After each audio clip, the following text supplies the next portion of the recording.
The joke lasted 25 years. That was the remarkable part. Not 25 minutes. Not 25 days. 25 years. An entire generation laughed at Margaret Hale's jam stand. And Margaret never once corrected them. Every Saturday morning, rain or shine, she parked the same faded pickup truck at the county farmer's market. Same location. Same folding tables. Same homemade signs. Same glass jars. Blackberry jam. Peach preserves. Fig spread. Strawberry jam. Apple butter. Week after week. Year after year. People saw the same thing. A woman selling jam. Nothing more. That was their first mistake. The second mistake was assuming Margaret cared what they thought. One July morning in 1991, Dale Harper stopped at the market as he always did. Margaret stood behind her tables arranging jars. The morning sun reflected through the glass. Everything looked exactly as it had looked for years. Dale picked up a jar, examined the label, then grinned. "You ever gonna retire?" Margaret smiled slightly. "From what?" "This." He waved toward the table. "The jam." Long pause. Then, "Why would I?" Dale laughed. "Because you've been doing it forever." Margaret shrugged. "Seems to be working." The answer amused him.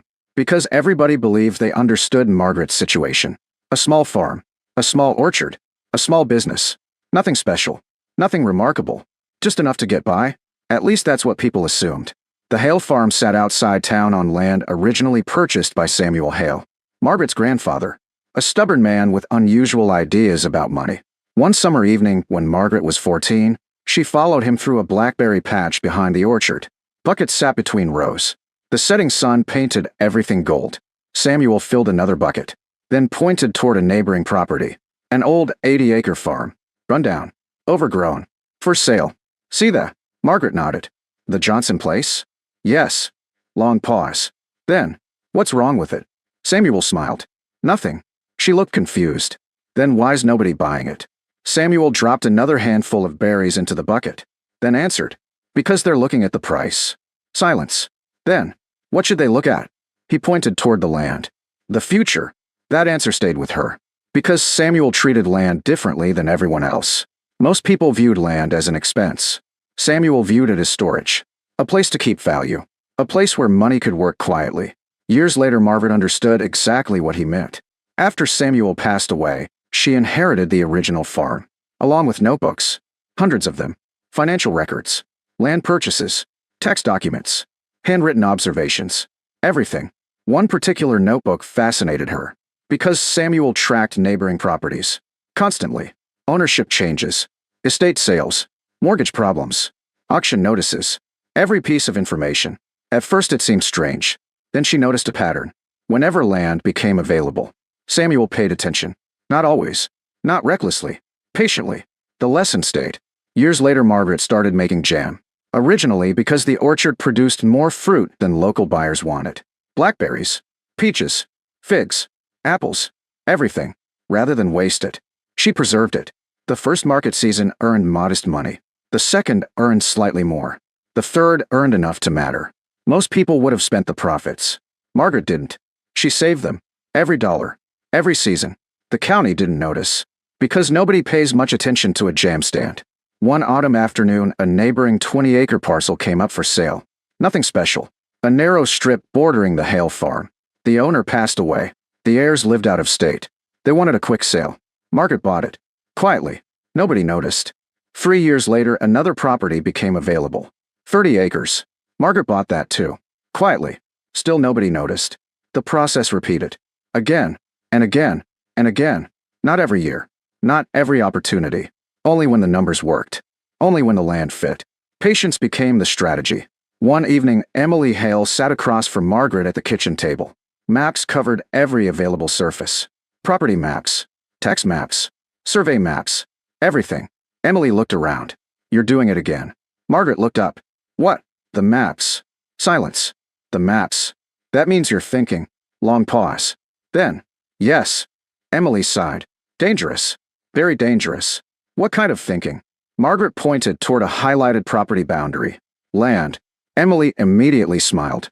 Because land thinking rarely ended poorly. "How much?" Margaret pointed.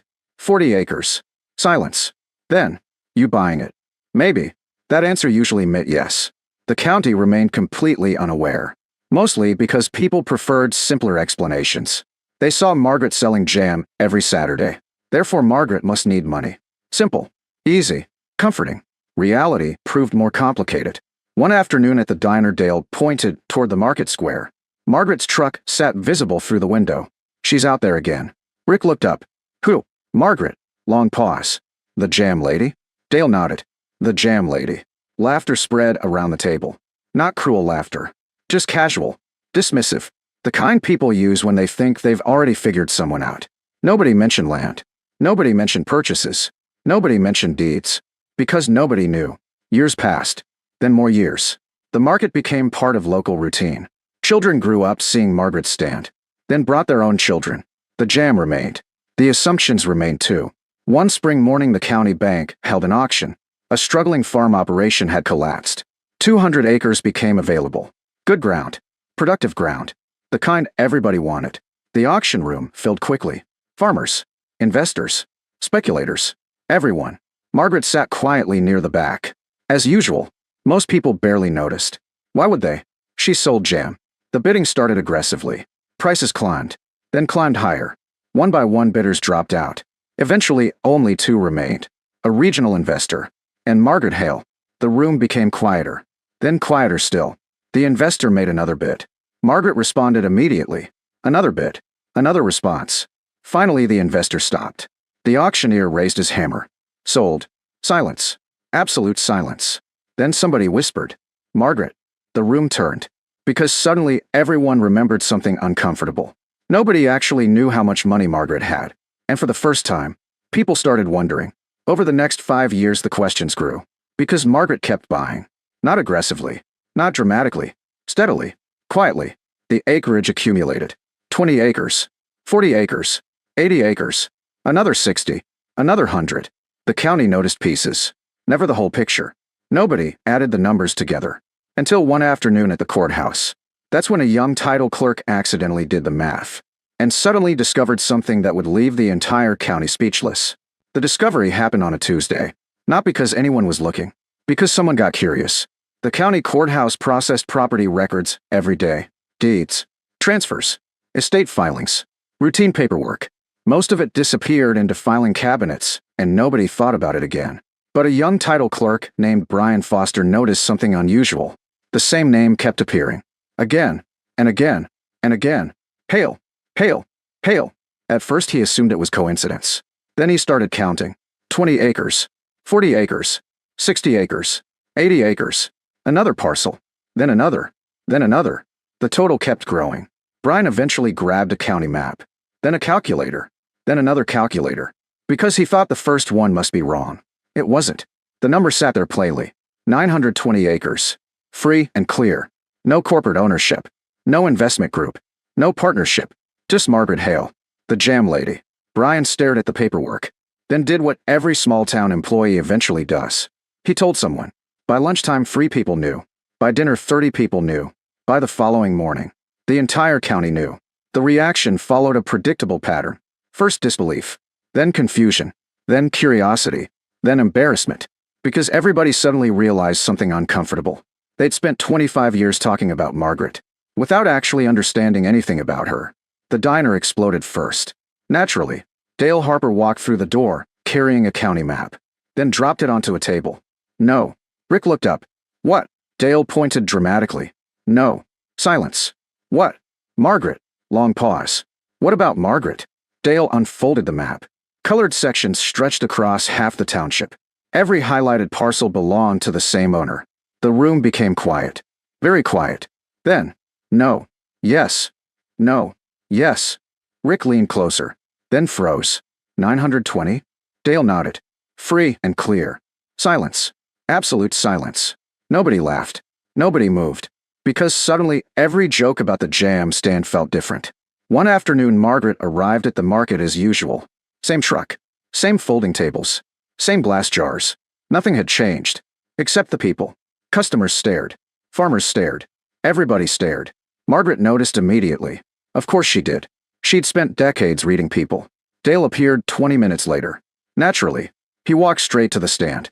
Picked up a jar. Then set it down. Long silence. Finally, you own 920 acres? Margaret smiled slightly. Yes. Silence. Then, why didn't you tell anybody? That question followed her everywhere afterward. At church, at the co-op, at the diner, at the feed store. Everyone wanted the same answer. Why didn't you tell us? Margaret never understood the confusion, because from her perspective, nothing had changed. One evening, Emily sat beside her on the porch overlooking rolling fields. The setting sun painted the land gold.